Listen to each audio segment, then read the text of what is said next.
SNDP യോഗത്തിൻ്റെ ഇന്നത്തെ office മന്ദിരം ജപ്തി ചെയ്ത് പോയതാണ്, അല്ലെങ്കിൽ അങ്ങനെ ഒരു ഓഫീസ് മന്ദിരം ഇല്ല എന്നുള്ള ഒരു ആരോപണം.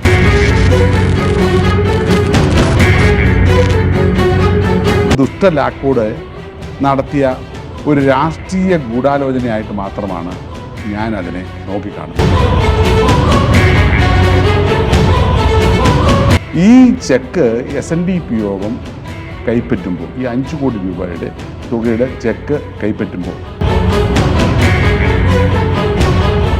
SNDP യോഗത്തിൻ്റെ ബഹുമാനപ്പെട്ട ജനറൽ സെക്രട്ടറി ഒപ്പിട്ട ചെക്കാണ്. ഒരു പക്ഷത്ത് അന്ന് ഉമ്മൻചാണ്ടി ഗവൺമെൻറ്റാണ്, പ്രതിപക്ഷ നേതാവ് VS അച്യുതാനന്ദനാണ്. പ്രത്യേകിച്ച് SNDP യോഗം രാഷ്ട്രീയ ശക്തിയായി മാറാനുള്ള തീരുമാനമെടുത്ത ഒരു സമയം.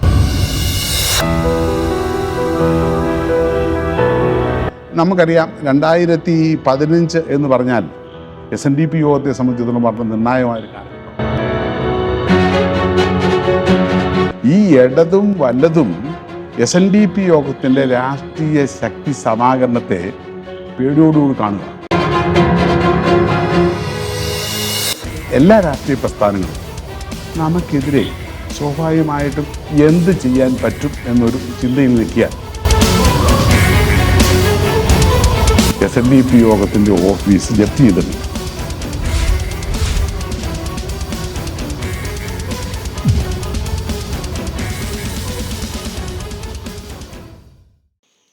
നമസ്കാരം.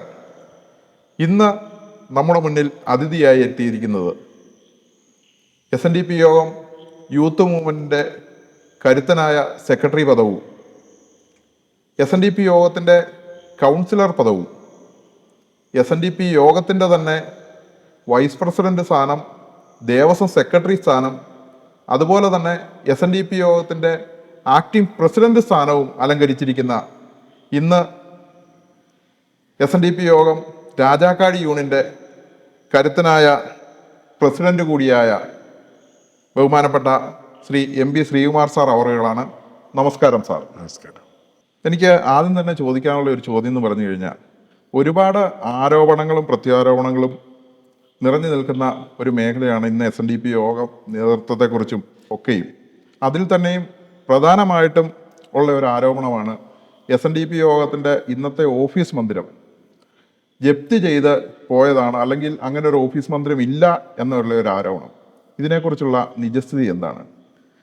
നമസ്കാരം. എല്ലാവർക്കും വിനീതമായ നമസ്കാരം.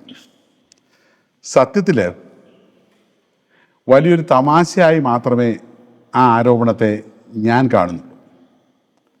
വസ്തുതാപരമായി പരിശോധിച്ചാൽ SNDP യോഗത്തെ തകർക്കുക, SNDP യോഗത്തിൻ്റെ ക്രെഡിബിലിറ്റി നശിപ്പിക്കുക എന്ന ദുഷ്ടലാക്കോട് നടത്തിയ ഒരു രാഷ്ട്രീയ ഗൂഢാലോചനയായിട്ട് മാത്രമാണ് ഞാൻ അതിനെ നോക്കിക്കാണുന്നത്. കാരണം ഇതുമായി ബന്ധപ്പെട്ട് പറയേണ്ട വസ്തുതകൾ അല്പം വിശദീകരിക്കേണ്ടതായിട്ടുണ്ട്.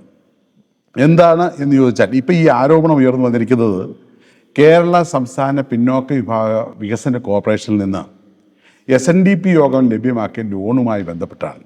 അതെ, നമുക്കറിയാം 2003 ഈ കോർപ്പറേഷനിൽ നിന്ന് നമ്മൾ ആദ്യമായി ലോൺ വാങ്ങുന്നത്. 2003 2003 തുടങ്ങുന്ന ആ ഓപ്പറേഷൻ നമ്മൾ 2014 ആകുമ്പോൾ 5 കോടി രൂപയുടെ ലോൺ നമുക്ക് അനുവദിക്കാം. 2014 അതായത് 9/6/2014 ആ ലോൺ അനുവദിക്കുന്നത്. ഈ ലോൺ 3% പലിശക്കാണ് അനുവദിക്കുന്നുള്ള വസ്തുതയാണ്. അതെ, ഇത് തിരിച്ചടയ്ക്കേണ്ട കാലാവധി 36 മാസമാണ്. നമ്മൾ സ്വാഭാവികമായിട്ട് ഈ 5 കോടി രൂപ SNDP യോഗത്തിൻ്റെ അപേക്ഷയിൽ മേൽ അനുവദിച്ച് വരുമ്പോൾ നമ്മൾ അനുവദിക്കുന്ന ഒരു പ്രൊസീജിയർ, ആദ്യത്തെ പ്രൊസീജിയർ എന്ന് പറഞ്ഞാൽ സ്വാഭാവികമായി 5 കോടി രൂപയ്ക്ക് ബേസായ ആപ്ലിക്കേഷൻസ് നമ്മൾ SNDP യൂണിയനുകളിൽ നിന്ന് ശേഖരിച്ച് SNDP യോഗത്തിൻ്റെ മൈക്രോ ഫൈനാൻസ് കോർഡിനേറ്റർ മുഖേന നമ്മൾ ബാക്ക്വേർഡ് ഡെവലപ്മെൻറ്റ് കോർപ്പറേഷൻ നമ്മൾ സമർപ്പിക്കും. അവിടെയാണ്, അതിൻ്റെ ബേസിലാണ് ഈ തുക അസസ് ചെയ്യുന്നത്. ഈ ചെക്ക് SNDP യോഗം കൈപ്പറ്റുമ്പോൾ, ഈ 5 കോടി രൂപയുടെ തുകയുടെ ചെക്ക് കൈപ്പറ്റുമ്പോൾ നമ്മൾ സ്വാഭാവികമായും SNDP യൂണിയനുകൾക്ക് ഈ പണം വിഭജിച്ച് നൽകുകയാണ് ചെയ്യുന്നത്. അങ്ങനെ ചെയ്യുമ്പോൾ നമ്മൾ ഈ കോർപ്പറേഷന് മുമ്പിൽ ഒരു എഗ്രിമെൻ്റ് വെക്കുന്നുണ്ട്. ആ എഗ്രിമെൻറ്റിലെ വ്യവസ്ഥകൾ ഇതാണ്. ഏറ്റവും പ്രധാനപ്പെട്ട വ്യവസ്ഥ, നമ്മൾ അതായത് മുടക്കം കൂടാതെ ഈ പണം തിരിച്ചടയ്ക്കും എന്നുള്ളതാണ് വ്യവസ്ഥ. അതായത് ഏതെങ്കിലും കാരണവശാൽ 3 പ്രാവശ്യത്തിൽ കൂടുതൽ ഈ ലോണിൻ്റെ ഗഡുക്കൾ അടയ്ക്കുന്നതിൽ വീഴ്ച വരുത്തിയാൽ നമ്മൾ 12% പീനൽ ഇൻട്രസ്റ്റ് ഉൾപ്പെടെ നമ്മൾ അടയ്ക്കാൻ ബാധ്യസ്ഥരാണ്. ഇതേ വ്യവസ്ഥ വെച്ച് നമ്മൾ എന്ത് ചെയ്യും? യൂണിയൻ്റെ സെക്രട്ടറിയും പ്രസിഡന്റും ഒപ്പിട്ട ഒരു എഗ്രിമെൻ്റ് നമ്മൾ ഉണ്ടാക്കും. അങ്ങനെ SNDP യോഗത്തിൻ്റെ ബഹുമാനപ്പെട്ട ജനറൽ സെക്രട്ടറി ഒപ്പിട്ട ചെക്കാണ് SNDP യൂണിയൻ്റെ അക്കൗണ്ടിലേക്ക് കൊടുക്കും. യൂണിയനുകളുടെ അക്കൗണ്ട് യൂണിയൻ്റെ അക്കൗണ്ടിലേക്ക് കൊടുക്കും. യൂണിയൻ അതെന്ത് ചെയ്യും? യൂണിയന് ഈ ഫോം ചെയ്തിട്ടുള്ള മൈക്രോ ഫൈനാൻസ് യൂണിറ്റുകൾക്ക് ചെക്കായിട്ട് കൊടുക്കും. അതാണ് അതിൻ്റെ പ്രോസസ്സ്. അതാണ് അവിടെ ഒരിടത്തും SNDP യോഗത്തിൻ്റെ ജനറൽ സെക്രട്ടറി ക്യാഷ് പണമായി വിഡ്രോ ചെയ്യുന്നില്ല. നമുക്ക് ഈ 2014 കിട്ടിയ പണം ആലോചിച്ച് നോക്കണം. അവിടെ ഒരു പ്രത്യേകത ഉണ്ട്. നമ്മൾ വിതരണം ചെയ്ത് കഴിഞ്ഞപ്പം 11,80,000 രൂപ നമുക്ക് മിച്ചം വന്നു എന്ന് പറഞ്ഞാൽ, അതായത് ലോണ് മുൻപ് അപേക്ഷ കൊടുത്ത പലരും അപ്പോൾ എന്ത് ചെയ്ത് തയ്യാറായില്ല, ഈ ലോൺ എടുക്കാൻ തയ്യാറായില്ല. അപ്പോൾ എത്ര വന്നു? 11,80,000 രൂപ നമുക്ക് മിച്ചം. ആ 11,80,000 രൂപയും യൂട്ടിലൈസേഷൻ സർട്ടിഫിക്കറ്റ് എന്ന് പറയും, അത് വിതരണം ചെയ്ത ഈ സർട്ടിഫിക്കറ്റ് സഹിതം നമ്മൾ എന്ത് ചെയ്തു? ബാക്ക്വേർഡ് ഡെവലപ്മെൻറ്റ് കോർപ്പറേഷനിൽ സമർപ്പിച്ചു. നമുക്ക് 36 മാസം സമയമുണ്ട്. ഇങ്ങനെ ഇരിക്കുമ്പോൾ സത്യത്തിൽ ഇവിടെയാണ് വേറെ ഡെവലപ്മെൻറ്റ് വരുന്നത്. അതായത് നമുക്കറിയാം 2015 എന്ന് പറഞ്ഞാൽ SNDP യോഗത്തെ സംബന്ധിച്ചിടത്തോളം വളരെ നിർണായകമായൊരു കാലഘട്ടം. പ്രത്യേകിച്ച് SNDP യോഗം രാഷ്ട്രീയ ശക്തിയായി മാറാനുള്ള തീരുമാനമെടുത്ത ഒരു സമയം. ഈ രാഷ്ട്രീയ ശക്തിയായി മാറാൻ തീരുമാനമെടുത്തപ്പോൾ ഇവിടുത്തെ എല്ലാ രാഷ്ട്രീയ പ്രസ്ഥാനങ്ങളും നമുക്കെതിരെ സ്വാഭാവികമായിട്ടും എന്ത് ചെയ്യാൻ പറ്റും എന്നൊരു ചിന്തയിൽ നിൽക്കുക. ഒരു പക്ഷത്ത് അന്ന് ഉമ്മൻചാണ്ടി ഗവൺമെൻറ്റാണ്, പ്രതിപക്ഷ നേതാവ് VS അച്യുതാനന്ദനാണ്. ഈ ഇടതും വല്ലതും SNDP യോഗത്തിൻ്റെ രാഷ്ട്രീയ ശക്തി സമാഹരണത്തെ പേടിയോടുകൂടി കാണുക. ശരിക്കും അവർ ഭയക്കുന്നുണ്ട്, എന്താ സംഭവിക്കാൻ പോകുന്നത് എന്ന് അവർക്ക് ഭയമുണ്ട്. അതുകൊണ്ട് അതിനെ നേരിടാൻ അവർ തിരഞ്ഞെടുത്ത വഴി എന്താണെന്ന് ചോദിച്ചാൽ നമ്മുടെ ക്രെഡിബിലിറ്റി നശിപ്പിക്കുക. അതിനൊരു വേറൊരു പശ്ചാത്തലങ്ങളുണ്ട്. ഈ 2003 2014 കാലഘട്ടത്തിനിടയ്ക്ക് SNDP യോഗം അതിൻ്റെ അംഗങ്ങളും SNDP യോഗത്തിൻ്റെ ശൃംഖലമായിട്ട് വലിയൊരു സാമ്പത്തിക ശക്തിയായി മാറി. വലിയൊരു സാമ്പത്തിക ധ്രുവീകരണം ഈ മൈക്രോ ഫൈനാൻസ് പദ്ധതിയിലൂടെ, ഈ മൈക്രോ ഫൈനാൻസ് മാത്രമല്ല ബാങ്കുകൾ നേരിട്ട് നടപ്പിലാക്കിയ മൈക്രോ ഫൈനാൻസ് പദ്ധതിയുടെ ഫലമായിട്ട് വലിയൊരു സാമ്പത്തിക ശക്തിയായി SNDP യോഗം മാറുകയാണ്. അത് സ്വാഭാവികമായും ബോധ്യപ്പെട്ട് തന്നെയാണ് ഇവിടുത്തെ രാഷ്ട്രീയ പ്രസ്ഥാനങ്ങൾ നിന്നത്. ആ ഒരു സാഹചര്യത്തിൽ ആ രാഷ്ട്രീയ ശക്തി ധ്രുവീകരണത്തെ തടയിടുവാൻ നമ്മളുടെ സാമ്പത്തിക പ്രവർത്തനങ്ങൾക്ക് വിള്ളലുണ്ടാകണം എന്ന് അവർ ചിന്തിക്കുകയാണ്. അതിൻ്റെ വിശ്വസ്തത നശിപ്പിക്കണം എന്നവർ ചിന്തിക്കുക. അതിനാണ് ഒന്നാമത് നമുക്കറിയാം പ്രതിപക്ഷ നേതാവ് ഉൾപ്പെടെയുള്ളവർ ബഹുമാനായ SNDP യോഗം ജനറൽ സെക്രട്ടറിക്കെതിരെ മൈക്രോ ഫൈനാൻസ് ആരോപണം ഉയർത്തുന്നത്. അതിനെ ഏറ്റുപിടിച്ചുകൊണ്ട് ഭരിക്കുന്ന ഗവൺമെൻറ്റും, അതായത് ഉമ്മൻചാണ്ടി ഗവൺമെൻറ്റും അതിനൊപ്പം നിന്ന് നമ്മളെ ആക്രമിക്കുവാൻ ശ്രമിക്കുകയാണ്. അതിൻ്റെ തെളിവിലേക്കാണ് ഞാൻ വരുന്നത്. അതായത് ഇതിൻ്റെ സ്റ്റെപ്പ്, ഈ പിന്നോക്ക വിഭാഗ വികസന കോർപ്പറേഷനെ എന്നാണ് നമുക്കെതിരെ സ്റ്റെപ്പ് എടുത്ത് തുടങ്ങുന്നത് എന്നുള്ളതാണ് ഏറ്റവും പ്രസക്തം. നമുക്കറിയാം 2015 ഡിസംബർ മാസം എന്ന് പറഞ്ഞാൽ, നവംബർ ഡിസംബർ മാസം എന്ന് പറഞ്ഞാൽ ഈഴവ സമുദായത്തെ സംബന്ധിച്ചിടത്തോളം SNDP യോഗത്തെ സംബന്ധിച്ചിടത്തോളം ചരിത്രപരമായ ഒരു കാലഘട്ടമാണ്. എന്താണ്? നമ്മുടെ രാഷ്ട്രീയ ശക്തി സമാഹരണത്തിൻ്റെ വിളംബരമാണ് അല്ലേ ആ 2 മാസം നടക്കുന്നത്. എന്താണത്? സമത്വ മുന്നേറ്റ യാത്ര. അത് നമ്മൾ കാസർഗോഡ് തിരുവനന്തപുരത്തേക്ക് ഈ കേരള ചരിത്രത്തിൽ ഒരു തേരോട്ടം നടന്നു വരികയാണ്. തീർച്ചയായിട്ടും ആ തേരോട്ടം ഏറെക്കുറെ കേരളത്തിൻ്റെ മധ്യഭാഗത്ത് എത്തുമ്പോൾ, അതായത് ഡിസംബർ മാസം 2015 ഡിസംബർ മാസം വളരെ പെട്ടെന്ന് പൊട്ടിപ്പുറപ്പെടുന്ന ഒരു ഉത്തരവ് 3-ാം തീയതി 3/12/2015 പിന്നോക്ക വിഭാഗ വികസന കോർപ്പറേഷനിൽ നിന്നുണ്ടാകുകയാണ്. എന്താണ് ആ ഉത്തരവെന്ന് വളരെ വിചിത്രമാണ് ആ ഉത്തരവ്. അതനുസരിച്ച് അതായത് അവരുടെ ജില്ലാ ഓഫീസർമാർ സംസ്ഥാനത്ത് മൊത്തമായി നടത്തിയ പരിഗണനത്തിൻ്റെ ഫലമായി നമ്മൾ ഈ മൈക്രോ ഫൈനാൻസിൻ്റെ 5 കോടി രൂപയുടെ യൂട്ടിലൈസേഷൻ പ്രോപ്പറായിട്ടല്ല ചെയ്തത് എന്ന് പറഞ്ഞാൽ നമ്മൾ അപേക്ഷയിൽ കാണിച്ചിരിക്കുന്ന ഗ്രൂപ്പുകൾക്കല്ല നമ്മൾ ലോൺ വിതരണം ചെയ്തത് എന്ന് അല്പം കൂടെ വ്യക്തമായിട്ട് പറഞ്ഞാൽ നമ്മൾ മണി മിസ്യൂസ് ചെയ്തെന്ന് പറയുന്നില്ല. പറഞ്ഞു മനസ്സിലായി? നമ്മൾ അപേക്ഷ പ്രകാരം കൊടുത്ത ഗ്രൂപ്പുകളിൽ നിന്ന് മാറി മറ്റുള്ളവർ കൊടുത്തിരിക്കുന്നു. അത് വലിയൊരു ഗുരുതരമായ വീഴ്ചയായിട്ട് അവർ കണ്ടെത്തിയിട്ട് പറയുന്നത് എന്താണെന്നറിയോ? അടിയന്തരമായി ആ പണം, അതായത് ഈ 5 കോടി രൂപയും അതിൻ്റെ ഇൻട്രസ്റ്റ് 3 പീനൽ ഇൻട്രസ്റ്റ് 12% അടിയന്തരമായി ബാക്ക്വേർഡ് ഡെവലപ്മെൻറ്റ് കോർപ്പറേഷൻ അടയ്ക്കണം എന്നാണ് നോട്ടീസ്. ഒറ്റ തവണയാണ്. വളരെ വിചിത്രമാണത്. നമ്മളപ്പോൾ എന്ത് ചെയ്തു? SNDP യോഗത്തിൻ്റെ ജനറൽ സെക്രട്ടറി 8/12/2015 ഒരു കത്ത് അവർക്ക് കൊടുത്തു. നമുക്ക് വസ്തുത അറിയണമല്ലോ. അതായത് ഇതുമായി ബന്ധപ്പെട്ട് ഈ ജില്ലാതല ഓഫീസർമാർ കണ്ടെത്തിയിരിക്കുന്ന അപാകതകൾ എന്താണ്, അല്ലെങ്കിൽ ആ റിപ്പോർട്ടിൻ്റെ കോപ്പി നമുക്ക് തരണമെന്ന് സ്വാഭാവികമായിട്ട് നമുക്ക് ആവശ്യപ്പെടാവുന്നതാണ്. തീർച്ചയായിട്ടും നമ്മൾ ആവശ്യപ്പെട്ടു. ഒരനക്കവും ഉണ്ടായില്ല, ഒരു മറുപടി ഉണ്ടായില്ല. പക്ഷെ ഒരു മറുപടി ഉണ്ടായി. എന്താ പറയുക? 14/12/2015 നമ്മൾക്ക് ഒരു നോട്ടീസ് ലഭിക്കുകയാണ്. നോട്ടീസ് ലഭിക്കുന്നത് അത് വിചിത്രമാണ്. SNDP യോഗ ഓഫീസിൻ്റെ ഇന്നത്തെ ഘട്ടത്തിന് പണി നടക്കുന്ന സമയം അവിടെ ഒരു നോട്ടീസ് കൊണ്ട് പതിക്കുക. എന്താ? അതായത് റവന്യൂ റിക്കവറി നടപടികളുമായി, ഈ ലോൺ അടയ്ക്കാത്തതുകൊണ്ട് റവന്യൂ റിക്കവറി നടപടികളുമായി മുന്നോട്ട് പോകുന്നു എന്ന് പറഞ്ഞ നോട്ടീസ്. വളരെ വിചിത്രമാണ് ആ നോട്ടീസ്. കാരണം ഒരു RR നടപടി, ഇപ്പോൾ ഒരു സർവീസ് സഹകരണ സംഘത്തിൻ്റെ നമുക്കറിയാം എന്താ, ഒരു RR നടപടിക്ക് ഒത്തിരി പ്രൊസീജിയറുണ്ട്, നോട്ടീസ് തന്നെ ഉണ്ട്, പത്രപരസ്യമുണ്ട്. അത് ലോങ് പ്രോസസ്സാണ് അല്ലേ? ഒരു 2, 3, 4 മാസം തീരുന്ന പ്രോസസ്സല്ലത്. ആ പ്രോസസ്സ് ഇവിടെ 4-5 ദിവസം കൊണ്ട് നടത്തിയിരിക്കുന്നു. വിചിത്രമായി പിന്നോക്ക വിഭാഗ വികസന കോർപ്പറേഷൻ ഗവൺമെൻറ് ഇൻസ്റ്റിറ്റ്യൂഷനാണെന്ന് ആലോചിക്കണം. എന്താണ് അതിൻ്റെ ചേതവികാരം? നമ്മൾ ചോദിക്കേണ്ട സിമ്പിളായ ചോദ്യം അതാണ് അല്ലേ? ഒരു സഹകരണ സംഘമാണെങ്കിലും ഒരു RR സ്റ്റെപ്പ് എടുക്കുന്നതിന് അനുവർത്തിക്കേണ്ട നടപടിക്രമങ്ങളുണ്ട് അല്ലേ? ഇവിടെ ഒരു സ്റ്റേറ്റ് ഏജൻസി ആയ ഒരു ധനകാര്യ സ്ഥാപനം, അതായത് മുട്ടയെ വെച്ചുകൊണ്ട് RR സ്റ്റെപ്പ് ആരംഭിച്ചു എന്ന് പറയുമ്പോൾ അത് സതുദ്ദേശത്തോടു കൂടിയല്ല. കാരണം എന്താ? SNDP യോഗം അന്ന് ഉയർത്തിവിട്ട വലിയൊരു രാഷ്ട്രീയ ഉണർവിനെ നമ്മളെ അപകീർത്തിപ്പെടുത്തിക്കൊണ്ട് നിശബ്ദമാക്കാവുന്നുള്ളൊരു അജണ്ടയാണ് അവിടെ വന്നത് അല്ലേ?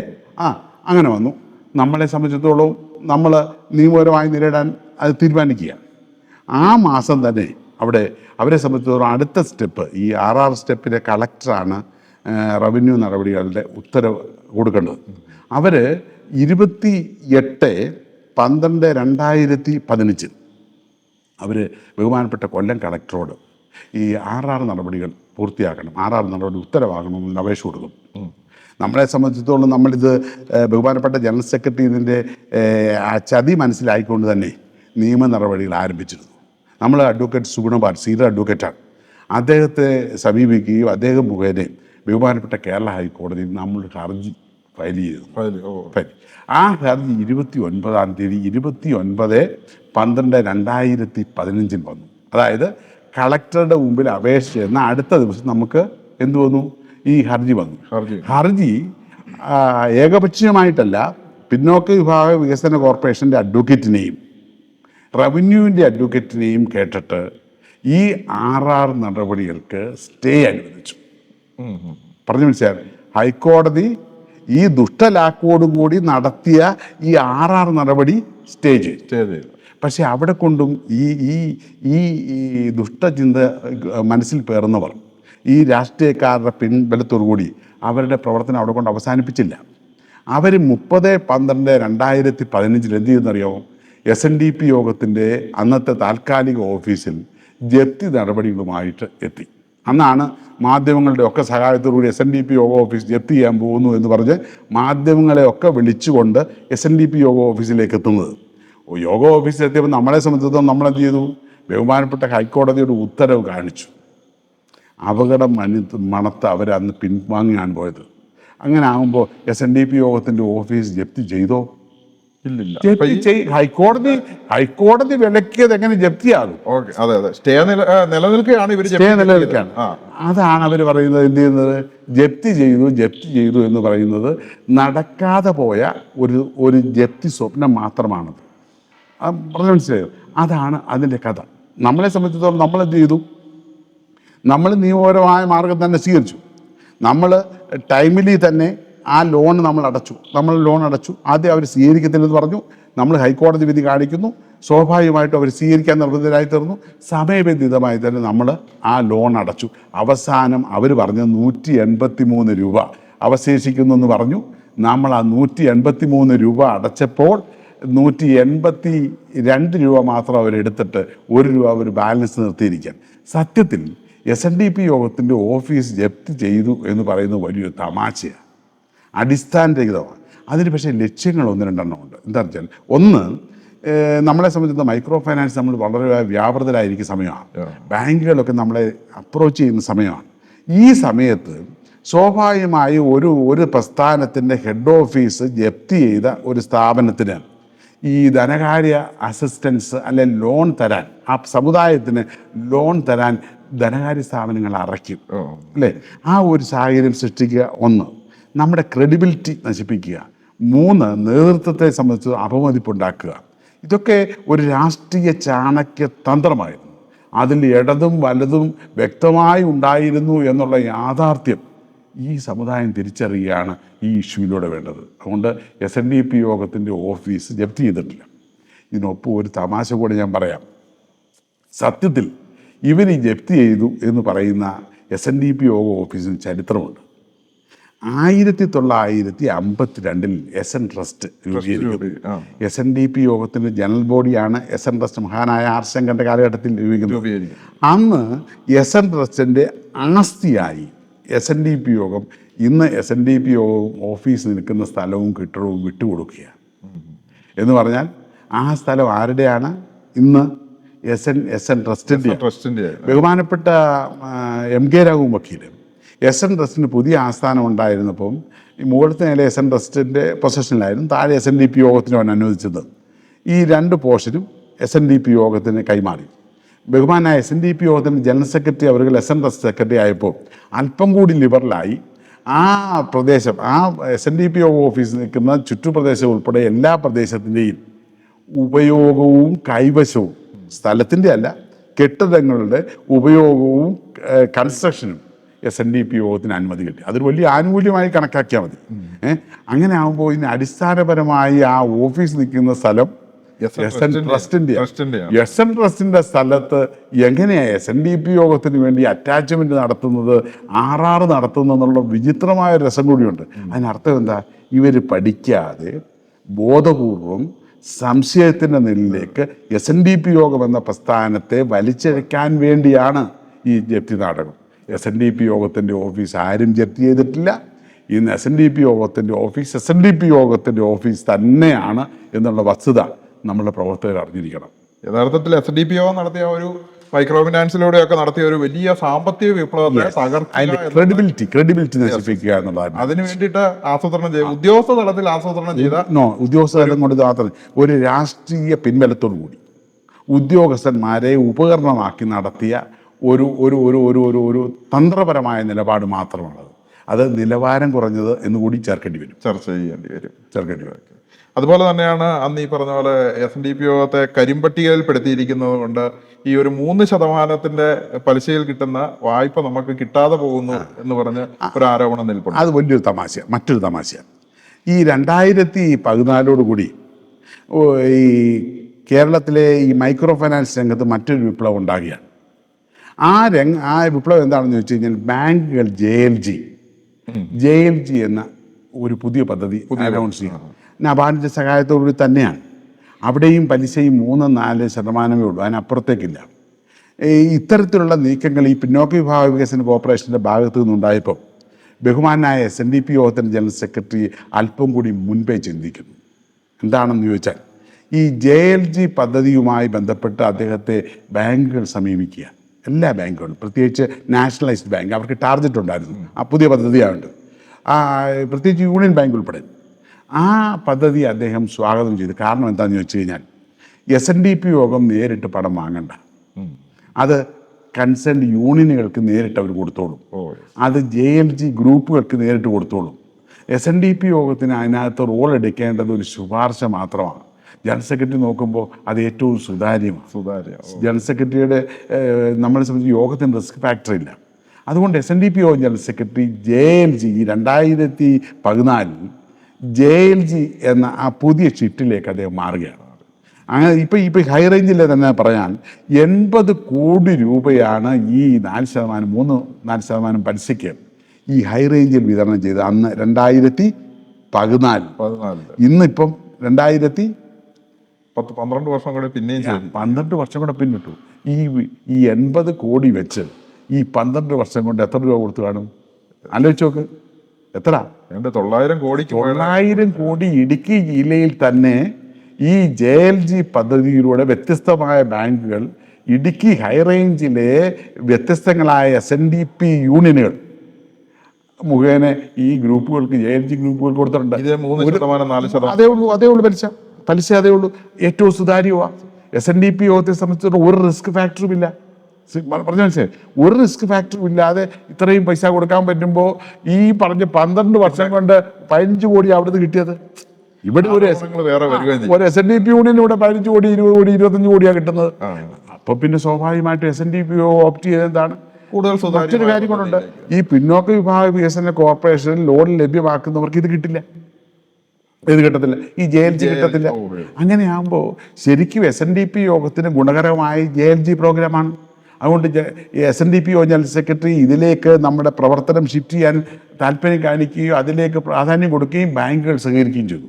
വിപ്ലവകരം എന്ന് പറയട്ടെ, ഇന്ന് ഒരു 2500 കോടി രൂപയ്ക്ക് അപ്പുറത്തേക്ക് ഈ കാലയളവിൽ SNDP യോഗത്തിൽ JLG ആയി തന്നെ ഈ പറയുന്ന കുറഞ്ഞ പലിശയ്ക്ക് വിതരണം ചെയ്തിട്ടുണ്ട്. ഇവിടെ ഇപ്പൊ നമുക്ക് പിന്നോക്ക വിഭാഗ കോർപ്പറേഷൻ നമ്മൾ ആശ്രയിച്ചിരിക്കുകയായിരുന്നെങ്കിൽ ഈ 15 കോടിയുടെ സ്ഥാനത്ത് 25 കോടിയിലേക്ക് എത്തത്തുള്ളൂ. അവിടെയാണ് 2500 കോടി രൂപ ഈ പറയുന്ന 3% പലിശയ്ക്ക് കൊടുക്കുവാൻ കഴിഞ്ഞു എന്ന് പറഞ്ഞാൽ അത് വെള്ളാപ്പള്ളി നടേശൻ അവരുടെ ദീർഘവീക്ഷണമാണ്. അതിന് ഞാൻ പ്രശംസിക്കുകയാണ് വേണ്ടത്. ഇതുപോലെ ഈ പറഞ്ഞ ദുഷ്ടാത്മാക്കൾ പറയുന്നത് പോലെ ചിന്തിക്കുകയല്ല വേണ്ടത്. അതുകൊണ്ട് ഈ സമുദായത്തിന് നഷ്ടമല്ല ആ തീരുമാനം കൊണ്ടുണ്ടായിരിക്കുന്നത്, ഗുണമാണ് എന്ന് നമ്മൾ അടിവരയിട്ട് പറയേണ്ടിയിരിക്കും. JLGയിലേക്ക് മാറിയിരിക്കുന്നതുകൊണ്ട് നമുക്ക് യൂണിയനുകളാണെങ്കിലും യോഗമാണെങ്കിലും കൂടുതൽ സുതാര്യമായി ഒരു ഈഴവ സമുദായത്തെ സംബന്ധിച്ചിടത്തോളം നമ്മളുടെ പാവങ്ങൾക്ക് ഒരു നഷ്ടവും ഉണ്ടായിട്ടില്ലെന്ന് മാത്രമല്ല, അവർക്ക് ബാങ്കിൽ നിന്ന് നേരിട്ട് കയ്യിൽ പണം കിട്ടും.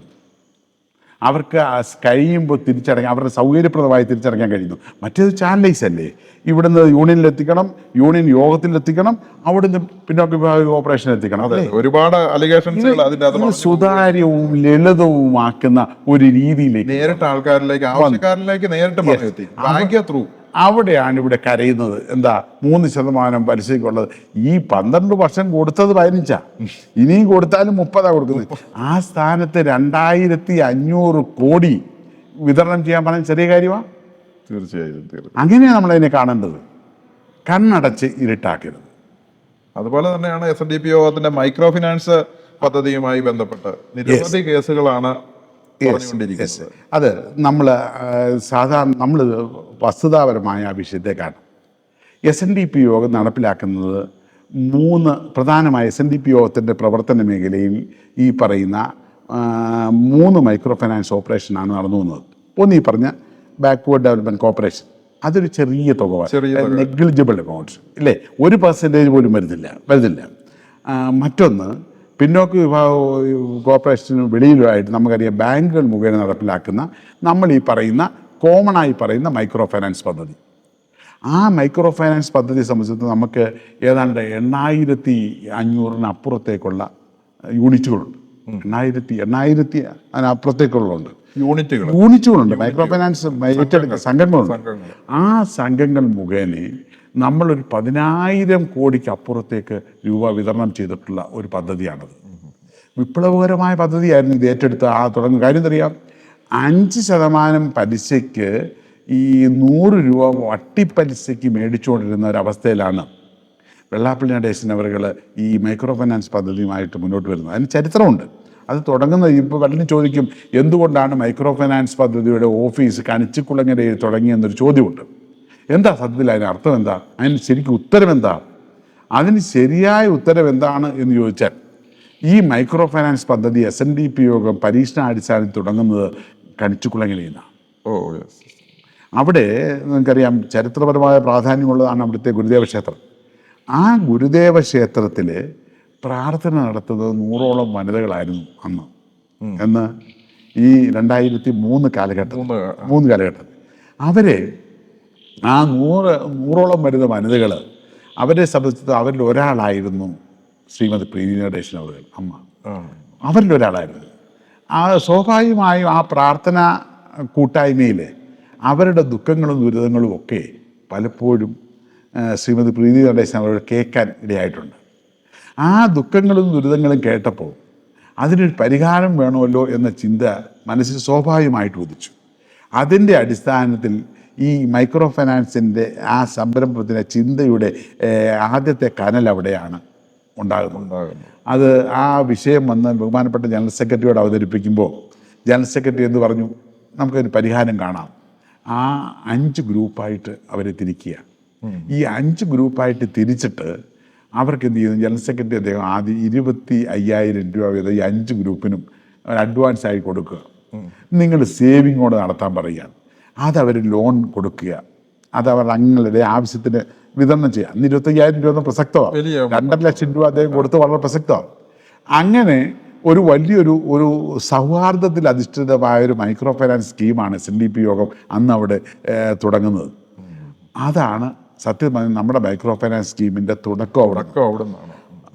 അതിനുശേഷം ബാങ്കുകളെ ബന്ധിപ്പിക്കുന്നു. അങ്ങനെ വിപുലീകരിക്കപ്പെടുന്നു. മഹേശൻ രംഗപ്രവേശനം ചെയ്യുന്നു. സ്വാഭാവികമായിട്ടും അവിടെ അതിൻ്റെ കോർഡിനേഷൻ വരുന്നു. ബാങ്കുകൾ ധനലക്ഷ്മി ബാങ്ക് ബഹുമാനായ ജനറൽ സെക്രട്ടറി അവരുകളെയും ശ്രീമതി പ്രീതി നടേശൻ അവരുകളെയും ഹൈദരാബാദിന് കൊണ്ടുപോവാണ്. അന്നൊരു മിസ്റ്റർ റാവു ആയിരുന്നു ചെയർമാനെന്നാണ് ഞാൻ വിശ്വസിക്കുന്നത്. കൊണ്ടുപോവാണ്. അങ്ങനെ SNDP യോഗം മൈക്രോ ഫൈനാൻസിലേക്ക് ആഴത്തിലിറങ്ങുകയാണ്. ഇതിനെപ്പറ്റി പഠിക്കുകയും പ്രവൃത്തിയിലെയും യൂണിറ്റുകൾ രൂപീകരണം വിപ്ലവമായിരുന്നു. ശരിക്കും പറഞ്ഞാൽ SNDP യോഗത്തിൻ്റെ വനിതാ സംഘം ഇന്ന് ഇത്രയും ശക്തവും ചരിത്രത്തിൽ ഇത്രയും ശക്തവും സജീവമാകേണ്ട കാരണം ഈ മൈക്രോ ഫൈനാൻസ് ഓപ്പറേഷനാണ്. പലരും അത് മറന്നു പോവുകയാണ്. സ്ത്രീകളുടെ കരങ്ങളിലേക്ക് പണം എത്തുമ്പോൾ അവർ ശരിക്കും സാമ്പത്തികമായ സ്വയം പര്യാപ്തതയിലേക്ക് എത്തുകയാണ്. ജനറൽ സെക്രട്ടറി ആദ്യ ഓപ്പറേഷനിൽ വനിതകളെ മാത്രമേ കൂട്ടിയുള്ളൂ. വളരെ വിപ്ലവമായിരുന്നു അത്. ഈ കാലയളവ് എനിക്കറിയാം. 2006 6246 തോന്നുന്നു യൂണിറ്റുകളെ ഉണ്ടായിരുന്നു. അന്ന് വിതരണം ചെയ്തത് ഏതാണ്ട് 7 കോടി രൂപയാണ്. ഈ 7,000 കോടി രൂപയാണ് അന്ന് വിതരണം ചെയ്തു. 7,000 കോടി അന്ന് വിതരണം ചെയ്തു. കോടി ചെറിയ കാര്യമല്ലത്. വളരെ വിപ്ലവം. ഇത് ഈ സംഘടനയിലും സമുദായത്തിലും ഉണ്ടാക്കുന്ന ഗൗരവമായ ഉണർവ്, ആ ഉണർവിനെ ഈ രാജ്യത്തെ രാഷ്ട്രീയ പ്രസ്ഥാനങ്ങൾ ഭയന്നു. ആ ഭയം, ആ വിരളിച്ചയാണ് സത്യത്തിൽ SNDP യോഗത്തിനെതിരെ അവർ തിരിയാനുള്ള കാരണം. ഇനി നമ്മൾ മനസ്സിലാക്കേണ്ട കാര്യം, വളർച്ച ഇങ്ങോട്ടേക്ക് വരികയാണ്. ഇതേ സമയത്ത് തന്നെ ഞാൻ സൂചിപ്പിച്ചു രണ്ടാമത്തെ തരം മൈക്രോ ഫൈനാൻസ് അതാണ്. മൂന്നാമത് നമ്മൾ സൂചിപ്പിച്ചു JLG. നാലാമത് SNDP യോഗത്തിൻ്റെ സീനിൽ വേറൊരു മൈക്രോ ഫൈനാൻസ് പദ്ധതി SNDP യോഗം അറിയാതെ കടന്നുകൂടി. അതെങ്ങനെയാണെന്നോ, നമ്മൾ ഈ ബാങ്കുകളുമായി നടത്തിയ ഓപ്പറേഷൻ്റെ ആ സെഗ്മെൻറ്റിൽ പെടാത്ത ബാങ്കുകളുണ്ട്. അവരിത് കണ്ട് അത്ഭുതകരമായി ഈ പ്രവർത്തനത്തെ നിരീക്ഷിക്കുകയാണ്. അങ്ങനെ നിരീക്ഷിച്ചപ്പോൾ എന്ത് ചെയ്യുന്നറിയോ, നമ്മുടെ ചില യൂണിയൻ നേതാക്കന്മാർ അവരുടെ ആകാംക്ഷയെ ചൂഷണം ചെയ്തു. അവരോട് സ്വതന്ത്രമായ അവരുടെ ഇഷ്ടത്തിന് ലോൺ ആവശ്യപ്പെടുക. SNDP യോഗത്തിന്റെ ശുപാർശ ഇല്ലാതെ തന്നെ യൂണിയൻ നേരിട്ട് ആവശ്യപ്പെടുകയും കോടികൾ ഇവർക്ക് ലോണായി കൊടുക്കുകയും ചെയ്തു. അവിടെ സൂപ്പർവിഷൻ ഇല്ല. SNDP യോഗത്തിന്റെ സൂപ്പർവിഷൻ ഇല്ല. ഒരു SNDP യോഗത്തിന്റെ യാതൊരു കടിഞ്ഞാണും ഇല്ല. അവർ പൈസ എടുക്കുന്നു, അവർ വിതരണം ചെയ്യുന്നു. അങ്ങനെ വിതരണം ചെയ്തതിലാണ് സത്യത്തിൽ SNDP യോഗത്തിന്റെ മൈക്രോ ഫൈനാൻസ് രംഗത്തുണ്ടായിരിക്കുന്ന എല്ലാ കേസുകളും സ്വതന്ത്രമായിട്ട് യൂണിയൻ അതിന് ഉദാഹരണം പറയാം. ഒന്ന് ഏറ്റവും വിവാദമായ അടൂരാണ്. ഏതാണ്ട് 7 കോടി രൂപയുടെ എങ്ങാണ്ടാണ്. ചെങ്ങന്നൂര് അല്ലേ? ചെങ്ങന്നൂരും അടുത്ത വിവാദമായതാണ്. അതുപോലെ തന്നെ ചേർത്തല, മാവേലിക്കര, അടിമാലി, അല്ലേ? ഹോസ്ദുർഗ്, അതുപോലെ തന്നെ വടക്കൻ മേഖലയിലും ഒന്നോ രണ്ടോ ഉണ്ട്. ഇത് പരിശോധിച്ചാൽ ഇതൊന്നും SNDP യോഗം മുഖേന എടുത്ത ലോണല്ല. അവർ സ്വതന്ത്രമായി അവരുടെ താല്പര്യമനുസരിച്ച് ബാങ്കുകളെ സ്വാധീനിച്ചെടുത്ത ലോണാണ്. ചെങ്ങന്നൂരൊക്കെ സംഭവിച്ചത് ഭീകരമായ അടിപൊളിയാണ്. ഇവിടെയൊക്കെ നമ്മൾ ശ്രദ്ധിക്കണം. ഈ മൈക്രോ ഫൈനാൻസ് കേസിൽ മൊത്തം വെള്ളാപ്പള്ളി നടേശനാണ് പ്രതി എന്ന് പറയുന്നത് പ്രചരിപ്പിക്കുന്നത്. SNDP യോഗം അതാണ് രസം. അതാണ് VS അച്യുതാനന്ദൻ ഈ 2015 ഡിസംബറിൽ സെക്രട്ടേറിയറ്റിന് മുമ്പ് നടത്തിയൊരു പ്രസംഗമുണ്ട്. അതിനകത്ത് വെള്ളാപ്പള്ളി നടേശനെതിരെ ഉന്നയിച്ചത് 10,000 കോടി രൂപയുടെ ആരോപണമാണ്. പക്ഷെ പുള്ളി അത് തിരുത്തേണ്ടി വന്നു. തിരുത്തി അവസാനം 15 കോടിയിൽ വന്ന് നിൽക്കുക 10,000. എന്താ കാര്യം എന്താണെന്നറിയോ? ഈ SNDP യോഗവുമായി ബന്ധപ്പെട്ട് ഇന്നലെ ഉയർത്തിക്കൊണ്ടുവന്നിരിക്കുന്ന എല്ലാ മൈക്രോ ഫൈനാൻസ് ആരോപണങ്ങളിലും പരാതിക്കാരൻ സത്യത്തിൽ വെള്ളാപ്പള്ളി നടേശനാണ്. പരാതിക്കാരൻ എന്ന് പറഞ്ഞാൽ ഇവരെ പ്രോസിക്യൂട്ട് ചെയ്യണം എന്ന് പറഞ്ഞുകൊണ്ട് പോലീസിൽ പരാതി കൊടുത്തത് വെള്ളാപ്പള്ളി നടേശൻ അവർകൾ ഇവരെ പുറത്താക്കിക്കൊണ്ട് നിയോഗിച്ച ഭരണസമിതിയാണ്. എന്ന് പറഞ്ഞാൽ ജനറൽ സെക്രട്ടറിയുടെ ഇൻസ്ട്രക്ഷനോടുകൂടി ജനറൽ സെക്രട്ടറി വാദിയായി കൊടുത്ത കേസുകളാണ് ഇന്ന് നിൽക്കുന്ന ഏറ്റവും പ്രധാനപ്പെട്ട മൈക്രോ ഫൈനാൻസ് കേസ്. അത് വെള്ളാപ്പള്ളി നടേശൻ പ്രതിയല്ല. അടൂരും അടൂര്, ചെങ്ങന്നൂര്, ഈ പറയുന്ന മാവേലിക്കരയാണെങ്കിലും ചേർത്തലയാണെങ്കിലും ഹോസ്ദുർഗ് അടിമാലി ആണെങ്കിലും ഇതിവിടെയൊക്കെ കേസിലെ വാദിയാണ് വെള്ളാപ്പള്ളി നടേശൻ. പ്രതിയല്ല. വെള്ളാപ്പള്ളി നടേശനെ പ്രതിയാക്കാൻ അതായത് 15,000 കോടി രൂപയുടെ മൈക്രോ ഫൈനാൻസ് പദ്ധതി ശക്തവും സജീവവും കാര്യക്ഷമവുമായി കേരളത്തിൽ നടക്കുമ്പോൾ ഈ 15 കോടി രൂപ പിന്നോക്ക വികസന കോർപ്പറേഷനിൽ എടുത്തതിനകത്തുനിന്ന് ക്രമക്കേട് കാണിച്ചു എന്ന് പറഞ്ഞാണ് ഈ വിപ്ലവകരമായ വലിയ വിവാദം നടന്നു പോകുന്നത്. എന്താ അവിടെ നടന്നത് നമ്മൾ ആലോചിക്കേണ്ട കാര്യമല്ലേ? ഈ 15 കോടിയിൽ സത്യത്തിൽ എന്താ നടന്നത്? അവിടെ നടന്നത് ആരാണ് ഈ സത്യത്തിൽ ഉത്തരവാദികൾ? അതായത് ബഹുമാനപ്പെട്ട SNDP യോഗം ജനറൽ സെക്രട്ടറി എഗ്രിമെൻ്റ് വെച്ച് യൂണിയനെ ഏൽപ്പിച്ചു. ഓക്കെ, ജനറൽ സെക്രട്ടറിയുടെ ഈ 2015 വരെയുള്ള കാലഘട്ടം നമ്മളൊന്ന് പരിശോധിക്കണം. ഒരു ദിവസം 18 മണിക്കൂർ യാത്ര ചെയ്യുന്ന ഒരു നേതാവ്, അല്ലേ? ആണല്ലോ. ഈ 18 മണിക്കൂർ യാത്ര ചെയ്യുന്ന ഒരു നേതാവ് ഈ 1.25 ചക്രം മൈക്രോ ഫൈനാൻസ് കൊടുക്കുന്നിടത്ത് ആർക്കാണ് കൊടുത്തതെന്ന് തലതൊട്ട് നോക്കാൻ പറ്റുന്ന അവസ്ഥ ഉണ്ടോ? ഒരിക്കലും നടക്കുന്നുണ്ടോ? അതിന് അദ്ദേഹം എന്നിട്ടും എന്ത് ചെയ്തു? ഒരു മൈക്രോ ഫൈനാൻസിൻ്റെ സംസ്ഥാന കോർഡിനേറ്ററെ വെച്ചു. ഓക്കെ, തീർന്നില്ല. അദ്ദേഹം യൂണിയൻ്റെ പ്രസിഡന്റുമാരെയും സെക്രട്ടറിമാരെയും വിശ്വസിച്ചു, അല്ലേ? ആണല്ലോ. അവർ കൊടുക്കുന്ന റിപ്പോർട്ട് ശരിയാണ്, അതിൻ്റെ അടിസ്ഥാനത്തിൽ ചെക്ക് ഒപ്പിട്ട് കൊടുത്തല്ലോ. പൈസ തിരിച്ച് കറക്റ്റ് അടവ് വരുന്നുണ്ട്. അപ്പോൾ അവിശ്വാസത്തിൻ്റെ കാര്യമില്ല. പക്ഷെ താഴെ സംഭവിച്ച എന്താണ് എന്ന് ചോദിച്ചു കഴിഞ്ഞാൽ അവിടെയും ഒരു ഷോർട്ട് കട്ട്. നമ്മളെ സംബന്ധിച്ചിടത്തോളം യൂണിയൻ നേതാക്കന്മാർ പൊതുവെ നമുക്കുള്ളൊരു എങ്ങനെ ലളിതമാക്കാമെന്നുള്ളതാണല്ലോ. ഈ പണം ഇങ്ങോട്ട് വരുമ്പോൾ സ്വാഭാവികമായിട്ടും ആ പണം ഏറ്റെടുക്കാൻ ആ അപേക്ഷ ഗ്രൂപ്പ് തയ്യാറായില്ലെങ്കിൽ എന്ത് ചെയ്യും? ഏതെങ്കിലും ഗ്രൂപ്പിന് കൊടുക്കും, വേറൊരു ഗ്രൂപ്പിന് കൊടുക്കും. പിന്നെ മഹേശൻ കാണിച്ച അത്ഭുതകരമായ മറ്റു ചില സമീപനങ്ങളുണ്ട്. ഈ ചില ഗ്രൂപ്പിൻ്റെ അടുത്ത് മറ്റ് യൂണിയന് കൊടുക്കും. അങ്ങനെയൊക്കെയുള്ള ക്രമക്കേടുകൾ. ഈ പണം അപകരിച്ചു എന്ന് ഒരു കണ്ടെത്തലുമില്ല, പണം നഷ്ടപ്പെട്ടു എന്നില്ല. പണത്തിനകത്ത് ഇത്തരത്തിലുള്ള തിരിമറികൾ എവിടെ നടന്നു? ചില യൂണിയൻ അതിനെ നിയമത്തിൻ്റെ കണ്ണിക്കൂടെ നോക്കിയാൽ നിയമപ്രശ്നമാണ്. പിന്നെ വെള്ളാപ്പള്ളി നടേശനെ പ്രതിയാക്കണമെന്ന് ആഗ്രഹിച്ചാൽ ഈ തുക ഒപ്പിട്ട് വാങ്ങിയ വ്യക്തി എന്ന നിലയിൽ പ്രതിയാക്കാം. പക്ഷെ നിയമത്തിന്റെ ആത്യന്തികമായ വിചാരണയിൽ ആ കേസുകളൊന്നും നിൽക്കത്തില്ല. യഥാർത്ഥത്തിൽ ഒരു നോട്ടപ്പശക് മാത്രമാണ്. നോട്ടപ്പശക് എന്ന് പറയാൻ പറ്റത്തില്ല. SNDP യോഗത്തിന്റെ ജനറൽ സെക്രട്ടറിയുടെ പ്രവർത്തന മേഖല ഈ പറയുന്ന 15 കോടി മൈക്രോ ഫൈനാൻസ് കൊടുക്കുന്നതിന് മാത്രമല്ല, അതിന് സെപ്പറേറ്റ് വിങ് ഉണ്ട്, ഒരു എക്സിക്യൂഷൻ സ്റ്റൈലുണ്ട്. ആ രീതിയിൽ പോകും. അതിന് ജനറൽ സെക്രട്ടറിയുടെ ജോലിയാണോ ഈ പറയുന്ന ഓരോ ഗ്രൂപ്പിലും കൊണ്ട് കൊടുക്കുക എന്നുള്ളത്? ഈ ഒരു കാര്യം നിങ്ങൾ മനസ്സിലാക്കണം, 15,000 കോടി രൂപ വിതരണം ചെയ്ത കേസുകളിൽ ഒരു പ്രവൃത്തിയിൽ ഈ വീഴ്ചയില്ല. വീഴ്ചയില്ല. വളരെ മനസ്സിലായത്. അതുകൊണ്ട് SNDP അതിനുശേഷം SNDP യോഗത്തിൻ്റെ മൈക്രോ ഫിനാൻസ് രംഗത്ത് വന്നൊരു വലിയ മാറ്റമുണ്ട്. എന്താ, ഡയറക്റ്റ് കൊടുക്കുന്ന സംവിധാനം അല്ലേ? ഡയറക്റ്റ് ആർക്ക്? ബാങ്കിൽ നിന്ന് ഡയറക്റ്റ് ഗുണഭോക്താവിന് കൊടുക്കുന്ന ഒരു സംവിധാനം അദ്ദേഹം ഇൻസിസ്റ്റ് ചെയ്യാനുള്ള കാരണം എന്താ? ഈ സൂപ്പർവൈസറി ലാബ്സ് ഇടയ്ക്ക് ഉണ്ടായിരുന്നു, ചെറുതാണെങ്കിൽ പോലും പരിഹരിക്കപ്പെട്ടു പോയി. അതുകൊണ്ട് ഈ പറയുന്ന മൈക്രോ ഫൈനാൻസ് കേസ് കാണിച്ച് ആരും സംഘടനാ ശത്രുക്കൾ ആരും SNDP യോഗത്തെ ആക്രമിക്കുന്നതിൽ കഥയില്ല, കഴമ്പില്ല. അത് കേവലമായ പുകമറ ഉണ്ടാക്കാനും SNDP യോഗത്തിൻ്റെ ക്രെഡിബിലിറ്റി നശിപ്പിച്ച് ഈ സംഘടനയെ നാമാവശേഷമാക്കാമെന്ന് സ്വപ്നം കാണുന്ന ചിലരുടെ ദിവാസ്വപ്നം മാത്രമാണ്. അത് നമ്മുടെ സമുദായങ്ങൾ തിരിച്ചറിയണം.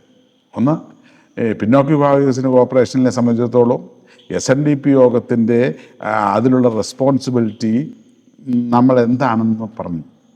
രണ്ട്, SNDP യോഗം നടപ്പിലാക്കുന്ന യഥാർത്ഥ മൈക്രോ ഫൈനാൻസ് പദ്ധതിയിൽ ഒരപാകതയുമില്ല, JLGയിൽ ഒരപാകതയുമില്ല. പിന്നെ ഈ അപാകത SNDP യോഗം ജനറൽ സെക്രട്ടറി വാദിയായി കൊടുത്തിരിക്കുന്ന കേസുകളാണ് യഥാർത്ഥ മൈക്രോ ഫൈനാൻസ് കേസുകൾ. പ്രതിയായിട്ടല്ല, വാദിയായിട്ടാണ് ആ കേസ് നടന്നു വരുന്നത്. അതല്ല, ഈ കേസുകളൊക്കെ നടക്കുന്നുണ്ട്, ഈ കേസുകളെല്ലാം നടക്കുന്നുണ്ട്.